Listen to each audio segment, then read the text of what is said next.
Assalamualaikum warahmatullahi wabarakatuh. Salam sejahtera untuk kita semua. Doa terbaik untuk sahabat teras cinta dimanapun panjenengan berada, semoga kita dipertemukan kembali dalam keadaan yang berbahagia dan tidak kurang suatu apapun.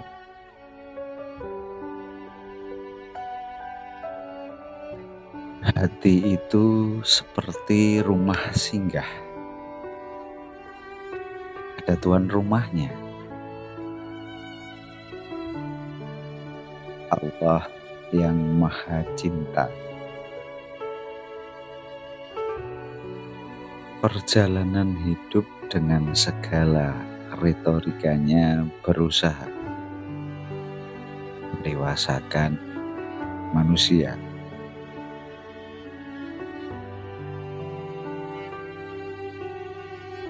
Realita kehidupan seolah mengantarkan pesan singkat dari Tuhan, maka hadirlah tamu-tamu spesial ke dalam rumah kita yang bernama hati. Ada kecewa, kesel, marah, tenang, sedih, ada was-was, ada ketakutan-ketakutan, ada kekhawatiran, dan banyak sekali perasaan-perasaan yang itu dimunculkan ke dalam hati kita. Dalam video berikut ini, Kiai Buya Syahkur Yasin MA memberikan nasihatnya kepada kita agar apa? Agar jangan bersedih. Sedih boleh. Sebagai manusia tentunya merasakan susah, merasakan sedih itu merupakan sesuatu yang wajar. Sedih boleh asal jangan berlebihan, asal jangan terlalu berkelanjutan. Karena apa? Karena kalau kita tidak berhati-hati, kita itu sering sekali tidak menyadari posisi rasa-rasa yang datang itu sebenarnya hanyalah tamu yang harus diperlakukan sebagaimana mestinya tamu, bukan disuruh menginap sampai berhari-hari, sampai bertahun-tahun bahkan.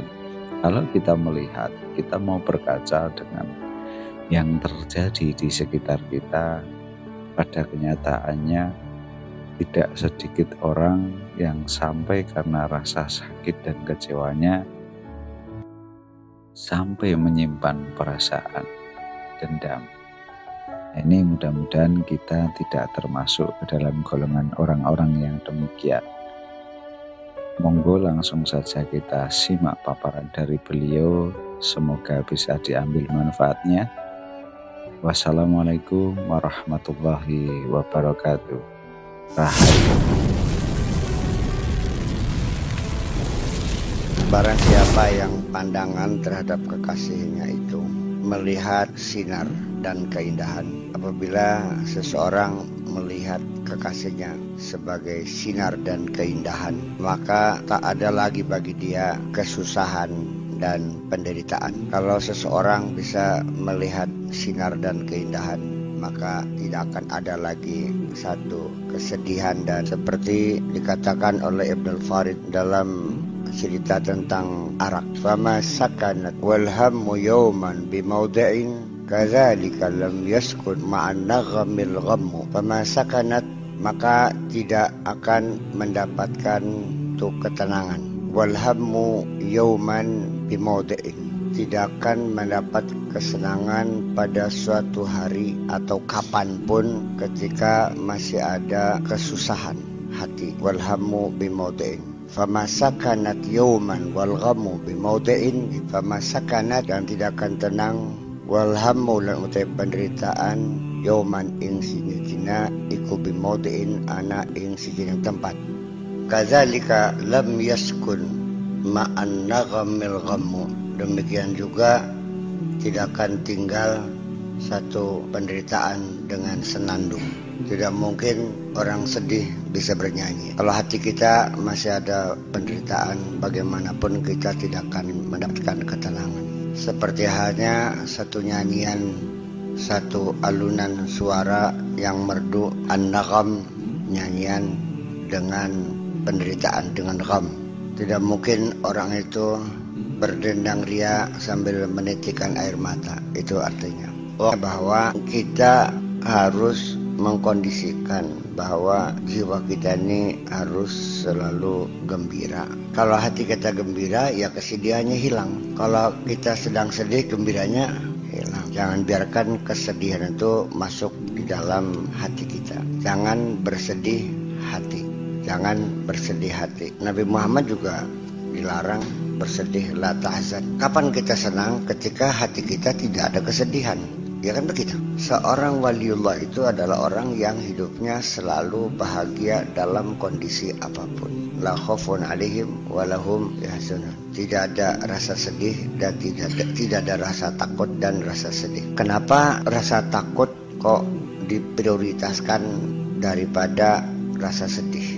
Karena yang membuat kita menderita lebih besar karena ketakutan daripada kesedihan. Ketakutan itu lebih permanen daripada rasa kesedihan. Orang takut, fobi, esok sore awan bengi yang meriang begini. Langkah kelalaiannya bakal takut mah. Terus ngintil. Kalau takut mah, kalau sedih mah, ketika kita hilang sesuatu, dia akan hilang dengan sendirinya bersama waktu. Istri kita meninggal, kita sedih sebulan 2 bulan, manaknya ya biasa mana. Maka betul bilang hilang ini. Karena dia lebih permanen, maka pakai jumlah ismiyah la khaufun. Sedangkan al-huzn, rasa sedih itu silih berganti, hilang datang lagi. Sekali demikian. Jadi seperti itulah kira-kira maksudnya ini sih yang kita baca ini. Ya kenapa kau biarkan kesedihan menyelinap ke dalam hatimu? Kenapa tidak dikawal, jangan sampai sedih. Wa mimma auhallahu ila Daud alaihissalam, dan diantara yang Allah wahyukan kepada Daud alaihissalam, ya Daud la tamzaj hamma ghairi biqalbika fatanqusu minhu halawatur ruhani. Daud, jangan kamu aduk-aduk kesedihan terhadap apapun selain aku masuk ke dalam hati aja, diaduk-aduk kesedihan, kesengsaraan ning jero atine sira. Jangan kau biarkan rasa sedih masuk ke dalam hatimu itu. Fatanqusu minhu halawatur ruhaniyin, akibatnya akan mengurangi rasa manisnya ruhani. Bagaimanapun karena kita dalam keadaan sedih, bagaimana kita merasakan manis ya. Dalam keadaan hati kita sedih, lukisan yang indah juga tidak bisa dinikmatinya. Dalam keadaan kita bersedih hati sambil menangis, mangan sate gak masih enak kah? Ngantar itu boleh. Hati kita sedang gembira, anda sepetek gak enak nang. Ya, ini satu hal yang perlu kita perhatikan. Ya Daud, ana misbahu qulubir ruhaniyin. Hai Daud, aku ini adalah lentera, aku adalah lampu hatinya ruhaniyin. Wa man kuntu misbah qalbihi, dan siapapun yang aku sebagai lampu hatinya, lam yaghumma abadan, maka dia tidak akan merasa bersedih hati. Ya Daud, innama muradi min khalqi an yakunu ruhaniyin. Wahai Daud, semata-mata yang aku inginkan adalah dari semua makhluk ini supaya menjadi ruhaniyin. Itu yang saya kehendaki. Bukan sebagai asbah, bukan sebagai jasadiyin, ya, sebagai ruhaniyin. Itu yang saya inginkan. Ini adalah salah satu yang Allah wahyukan, salah satu wahyu Allah yang diberikan kepada Nabi Daud, bahwa barang siapa yang hatinya mendapat lampu dari Allah, maka dia tidak akan merasa bersedih hati.